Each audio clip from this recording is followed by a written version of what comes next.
आज मु बनेइछि बिना कदली पत्र रे मंजा पोड़ा। यार टेस्ट आपण खाई सारा परे ही जानि परिबे। फास्ट मंजार ऊपर भाग को काटी देबे, देन ताको गोल गोल शेप करके लंबा शेप रे काटी देबे।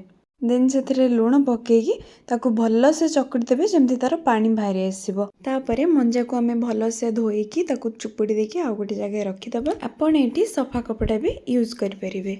एबे मसला पाई आमे सोरिष, जीरा, रसुण, कंचा लंका आ टमाटो नबा ताको आमे भल से पेस्ट करि दबा। मु एठी काटिकी रखिछि पियाज, टमाटो, कंचा लंका आ रसुण। एबे मंजा पोड़ा करबा पाई सब मसला को एकाठी करिबा। मंजा रे दबा फास्ट मसला, ता सहित काटिकी रखिथिली पियाज, टमाटो, कंचा लंका, रसुण आ सेथिरे लुण, हल्दी गुंड, लंका गुंड, लास्ट रे सोरिष तेल देकी ताको भल से गोळेई दबा। जानी पारुची मो वीडियो रो क्वालिटी एते भलो नाही, कारण मो फोन टा खराब हे जे एटा मो पुराना फोन रे ही वीडियो करची, तो सेति पे आपण प्लीज टिके एडजस्ट कर देबे। मंजा पोड़ा पे सब मसला बे रेडी हे गला। एबे कढ़ाई रे सोरिष तेल देकी सेथिरे जीरा, सुखला लंका पकेकी मंजा मसला को दे दबा।